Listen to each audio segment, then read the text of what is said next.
ke-379. Ayah, Bunda, aku mau bicara serius. Ucap Vio di sela-sela sarapan pagi.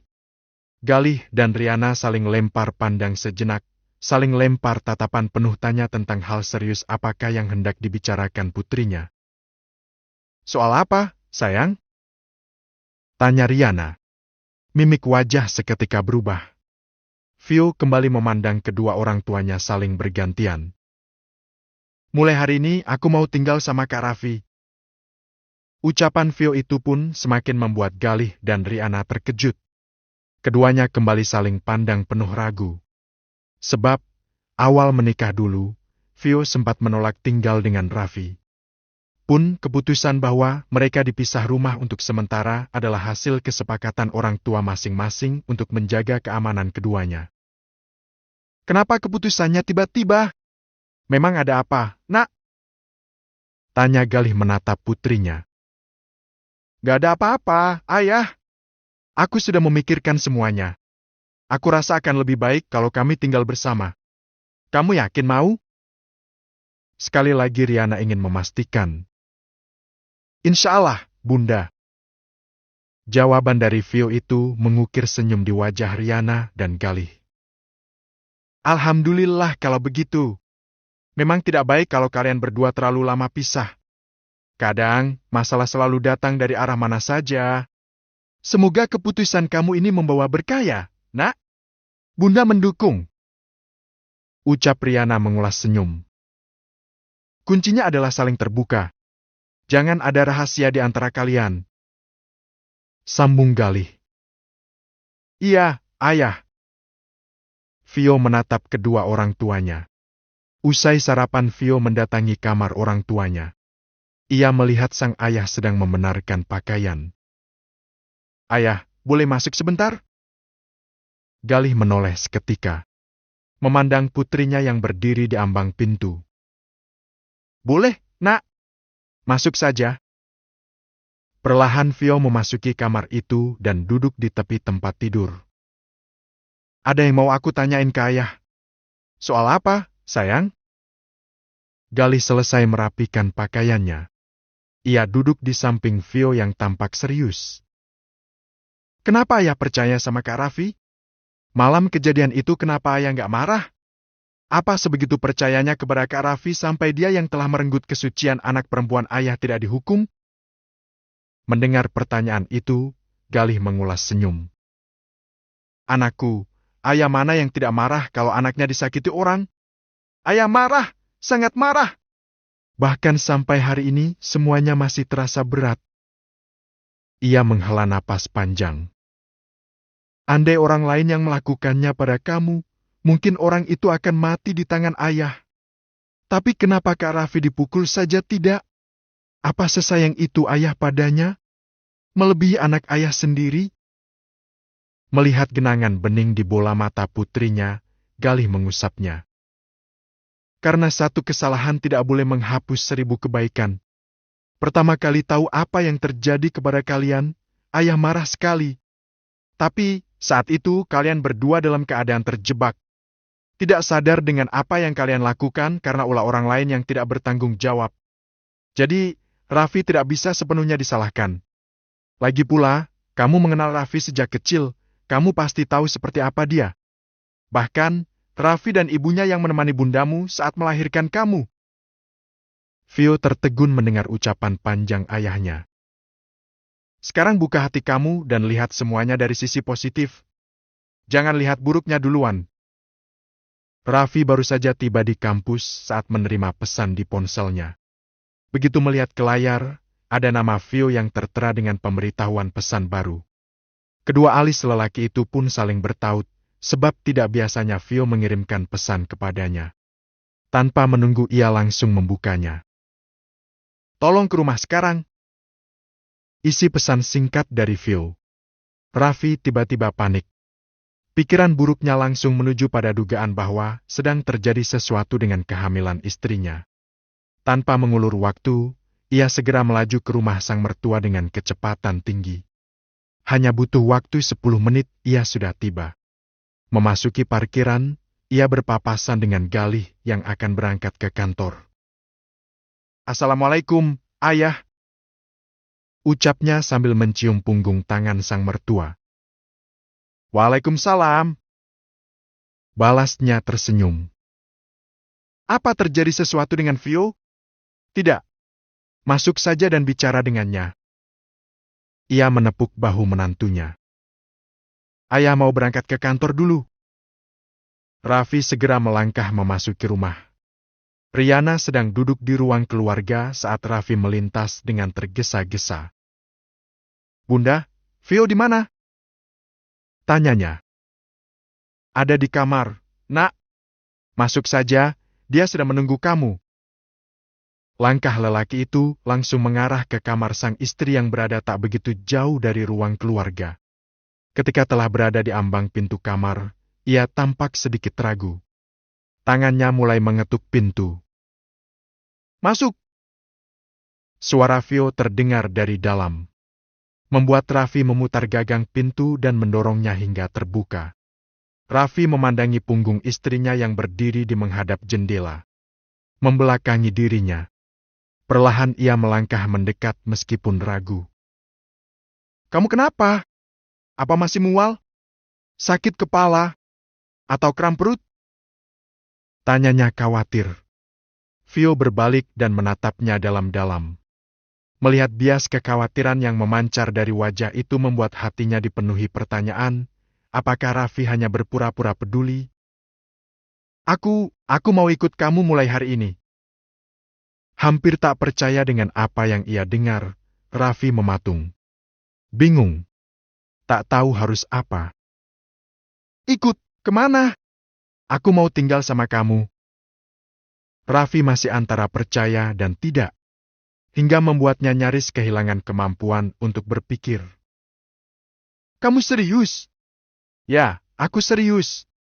Aku mau kita tinggal berdua di apartemen kamu. Bukan di rumah orang tuaku, bukan juga di rumah orang tua kamu." Raffi masih tertegun. "Sudah izin ayah sama bunda?" "Sudah, mereka mendukung. Tapi, apartemen aku hanya hunian biasa, gak mewah seperti rumah ini. Aku takut kamu gak akan betah. Dulu aku tinggal di gubuk kecil yang jauh dari kata layak dan aku masih sanggup." Dalam sekejap bola mata Raffi mengembun. Tak dapat melawan rasa haru dalam hati. Apakah Vio mulai bisa menerimanya? "Jadi, apa boleh?" tanya Vio setelah Raffi hanya terdiam. "Tentu saja, kalau bunda dan ayah mengizinkan." Vio mengangguk. "Tapi, aku mau pernikahan kita tetap dirahasiakan. Setelah aku wisuda, baru boleh diumumkan." Raffi menyanggupi. Apapun akan sanggup ia lakukan demi Vio. Sementara itu di kantor, Galih baru saja memberitahu Joe tentang Vio yang sudah mau tinggal dengan Raffi. Tentu saja berita itu membuat Joe sangat terkejut.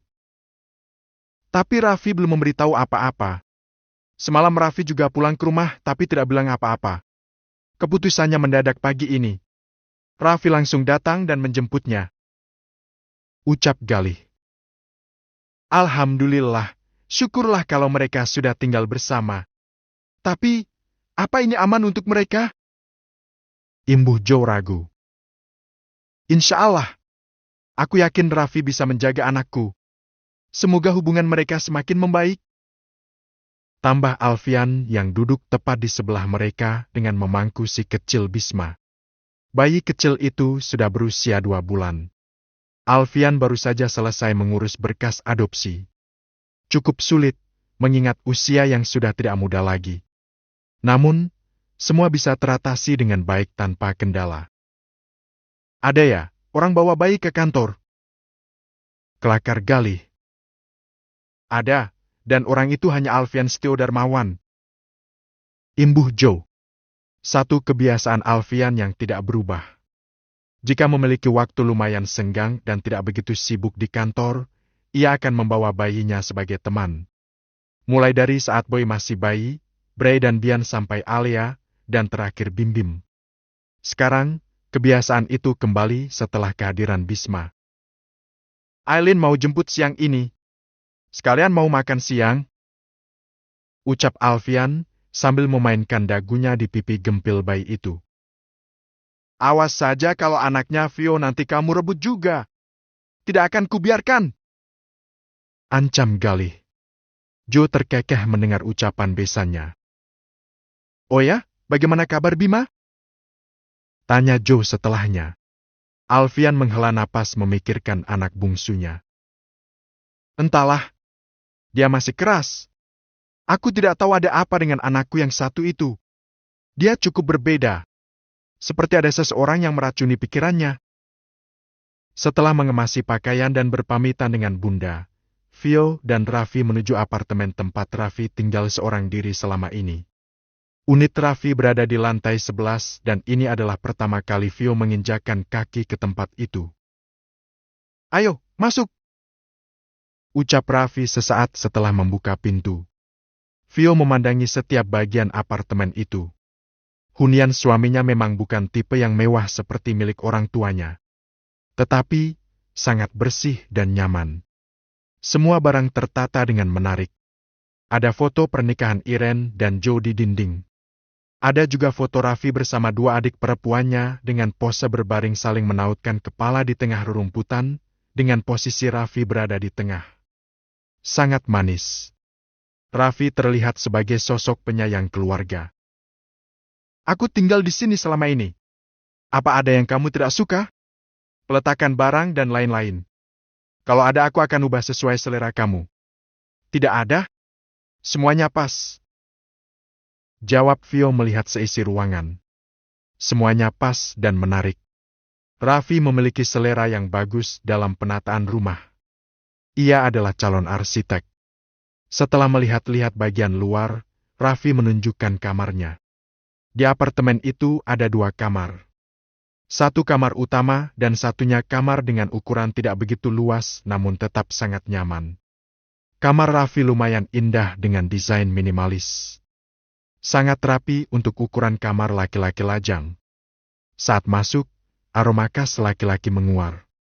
Entah mengapa Vio suka aroma itu, aroma yang sama dengan jaket milik Raffi yang tertinggal di kamarnya tadi pagi. Ngomong-ngomong, apa kamu sudah sarapan? Kalau belum aku buatkan. Sudah di rumah. Gak mau lagi? Tanyanya. Masih sedikit. Ya sudah, kamu istirahat saja di kamar. Kalau mau sesuatu beritahu aku. Vio mengangguk tanpa ekspresi wajah. Raffi paham, masih ada kecanggungan di antara mereka. Tapi, apa kamu gak apa-apa ditinggal sendiri? Aku mau ke kampus dulu. Gak apa-apa. Aku di sini saja. Tapi kalau ada apa-apa cepat hubungi aku. Lagi, Vio mengangguk. Membuat Raffi mengulas senyum tipis. Ingin sekali ia mengecup kening, memeluk atau sekedar membelai perut istrinya. Bagaimanapun ia punya perasaan rindu. Vio adalah satu-satunya wanita yang pernah mengisi hatinya. Cinta pertama yang sudah menjadi istrinya, teman hidupnya. Dan sekarang ia sedang mengandung anaknya. Bahkan, Raffi merasa seperti memiliki ikatan batin dengan janin di perut wanita itu. Takut ditolak, niat Raffi urung. Ia memilih menahan diri. Paling tidak Vio sudah mau tinggal bersamanya meskipun pisah kamar. Ia bisa sering melihatnya untuk melepas rindu. Kenapa nggak berangkat? Tanya Vio, menatap lelaki itu untuk pertama kali. Raffi tercenung. Memandang wajah istrinya yang terlihat lebih cantik di matanya sejak hamil. Perlahan ia mendekat, mengelus kepala dan mencium kening. Sangat lembut. Membuat mata Vio mengembun, terpejam. Menjatuhkan titik bening saat merasakan kelembutan sentuhannya. Ya Allah, apakah lelaki selembut suamiku ini bisa menyimpan duri di hatinya? Kenapa sakit sekali memikirkan semuanya? Wajah Vio yang mendadak sedih pun membuat Raffi panik seketika. Maaf, aku terbawa perasaan. Aku gak akan peluk dan cium kamu lagi sampai kamu mengizinkan.